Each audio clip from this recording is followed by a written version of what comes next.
ഹരേ കൃഷ്ണ. എല്ലാവർക്കും കൗസ്തുഭം വെജ് ഫുഡ്സിലേക്ക് സ്വാഗതം.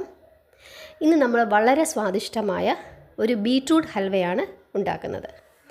അതിലേക്ക് ഞാൻ നല്ല നിറമുള്ള ഒരു ബീറ്റ്റൂട്ട് നന്നായിട്ട് തൊലിയൊക്കെ ചീകി വൃത്തിയാക്കി വെച്ചിട്ടുണ്ട്. അതിനുശേഷം ഇത് മിക്സിയിൽ നന്നായിട്ട് ജ്യൂസാക്കിയെടുത്ത് അത് അരിച്ചു വെച്ചു. അതിലേക്ക് നമുക്ക് ഒരു കപ്പ് കോൺഫ്ലവർ, ഇപ്പോൾ ഇത്രയും വലിയൊരു ഒരു ബീറ്റ്റൂട്ടിൻ്റെ ജ്യൂസിലേക്ക് ഞാനിപ്പോൾ കാണിച്ച ഒരു കടോരി കോൺഫ്ലവർ കുറേശ്ശെ ചേർത്ത് നന്നായിട്ട് ഇളക്കണം. കട്ടാതെ ഇളക്കണം. അതിന് ഓരോ സ്പൂൺ വീതം ചേർത്ത് വേണം ഇളക്കാനായിട്ട്, അല്ലെങ്കിൽ ചിലപ്പോൾ കട്ട കെട്ടും. അങ്ങനെ കുറേശ്ശെ ഈ ഒരു കടോരിയിലെ കോൺഫ്ലവർ മുഴുവൻ ഈ ജ്യൂസിലേക്ക് ചേർത്ത് ഇളക്കണം. ഇപ്പോൾ മുഴുവൻ കോൺഫ്ലവറും ജ്യൂസിൽ ചേർത്ത് ഇളക്കിയിട്ടുണ്ട്.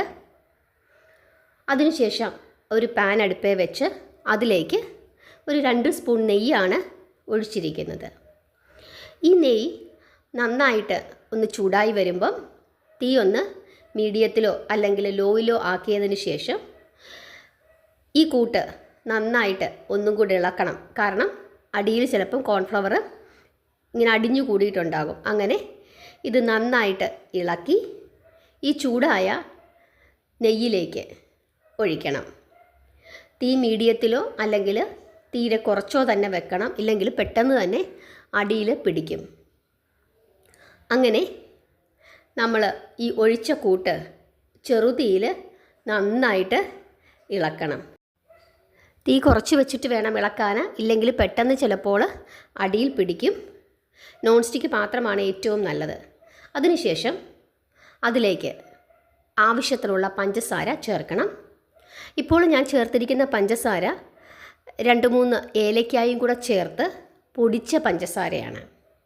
അപ്പോൾ ഏലക്കാപ്പൊടി നമ്മൾ സെപ്പറേറ്റ് ആയിട്ട് ചേർക്കണ്ട, പഞ്ചസാരയും ഏലക്കയും കൂടെ ചേർത്ത് പൊടിച്ച് ചേർത്താൽ മതി.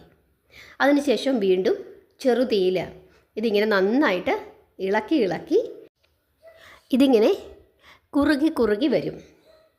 ഇടയ്ക്ക് വേണമെങ്കിൽ നമുക്ക് നെയ്യ് ചേർക്കാം. നമ്മുടെ സൗകര്യം, നമുക്ക് നെയ്യ് കൂടുതൽ ഇഷ്ടമാണെങ്കിൽ അങ്ങനെ ചേർക്കാം. പക്ഷേ ഇത് കൈയെടുക്കാതെ ചെറുതീയിലിട്ട് ഇളക്കണം, ഇല്ലെങ്കിൽ ചിലപ്പോൾ അടിയിൽ പിടിക്കും. പിന്നെ പാത്രം എപ്പോഴും നോൺ സ്റ്റിക്കാണ് നല്ലത്. അതല്ലെങ്കിൽ വളരെ ശ്രദ്ധിച്ച് നല്ല ചുവട് കട്ടിയുള്ള ഒരു പാത്രമായിരിക്കണം. തീരെ കട്ടി കുറഞ്ഞ പാത്രമാണെങ്കിൽ പെട്ടെന്ന് തന്നെ അടിക്ക് പിടിക്കും. അക്കാര്യം ശ്രദ്ധിക്കണം. ചുവട് കട്ടിയുള്ള പാത്രമായിരിക്കണം. നല്ല ഉരുളിയൊക്കെ ആണെങ്കിൽ വളരെ നല്ലതാണ്.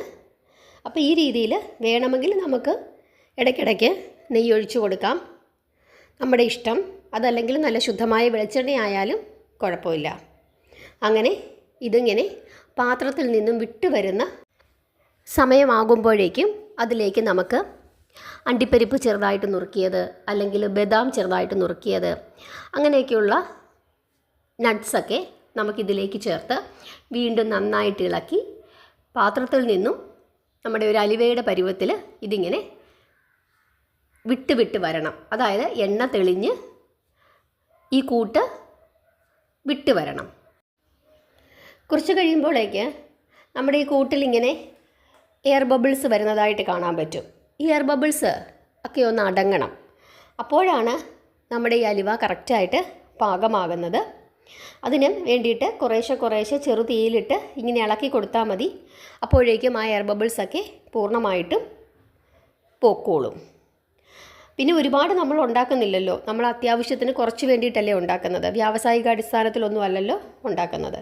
അപ്പോൾ കുറേശ്ശെ നമ്മളൊന്ന് ഇളക്കി കൊടുത്ത് പാത്രത്തിൽ നിന്ന് വിട്ട് വരുന്ന ആ ഒരു സമയം നമുക്ക് മാറ്റാവുന്നതാണ് പാത്രത്തിൽ നിന്നും. അങ്ങനെ നമ്മുടെ ഈ കൂട്ട് പാകമാകുമ്പോൾ മറ്റൊരു പാത്രത്തിൽ നെയ്യ് പുരട്ടണം. ആ നെയ്യ് പുരട്ടിയ ആ പാത്രത്തിലേക്ക് ചൂടോടുകൂടി തന്നെ ഈ കൂട്ട് നമുക്ക് മാറ്റി അതൊന്ന് ഷേപ്പ് ചെയ്ത് എടുക്കാവുന്നതാണ്. അതിൻ്റെ മുകളിലേക്ക് നമുക്ക് ചെറുതായിട്ട് നുറുക്കിയ ബദാമിൻ്റെ കഷ്ണങ്ങളും അണ്ടിപ്പരിപ്പിൻ്റെ കഷ്ണങ്ങളുമൊക്കെ വിതറാവുന്നതാണ് ഒരു ഭംഗിക്ക്. എന്നിട്ട് ചൂടോടുകൂടി തന്നെ വേണം ഈ കാര്യങ്ങളൊക്കെ ചെയ്യാനായിട്ട്.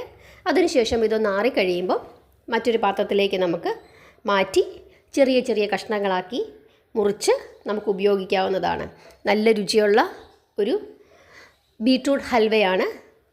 പെട്ടെന്ന് ആരെങ്കിലും ഗസ്റ്റൊക്കെ വന്നു കഴിഞ്ഞാൽ നമുക്ക് പെട്ടെന്ന് തന്നെ ഈ വിധം ഉണ്ടാക്കി കൊടുത്ത് അവരെ സന്തോഷിപ്പിക്കാവുന്നതാണ്. കാരണം കടയിൽ നിന്ന് മേടിക്കുന്നത് പോലെയല്ല, ഇതിൽ പ്രത്യേകിച്ച് കളറുകളൊന്നും ചേർക്കുന്നില്ല. ബീട്രൂട്ടിൻ്റെ ആ ഒരു നല്ല ചുവപ്പ് കളറ് നമ്മുടെ ഈ അലുവായ്ക്ക് കിട്ടും. കുട്ടികൾക്കൊക്കെ കൊടുക്കാം. പ്രത്യേകിച്ച് നമ്മളതിനകത്ത് മറ്റ് കെമിക്കലുകളൊന്നും ചേർക്കുന്നില്ല. അതുകൊണ്ട് തന്നെ ഇത് വളരെ നല്ലതാണ് നമ്മുടെ ഹെൽത്തിന്. അപ്പം ബീട്രൂട്ട് കഴിക്കാത്ത ആളുകൾ പോലും ഈ വിധം ഉണ്ടാക്കി കൊടുത്തു കഴിഞ്ഞാൽ തീർച്ചയായിട്ടും കഴിക്കും. അപ്പോൾ ഇതേ രീതിയിൽ എല്ലാവരും ഒന്ന് ഉണ്ടാക്കി നോക്കിയിട്ട് അഭിപ്രായം പറയണം. ഹരേ കൃഷ്ണ.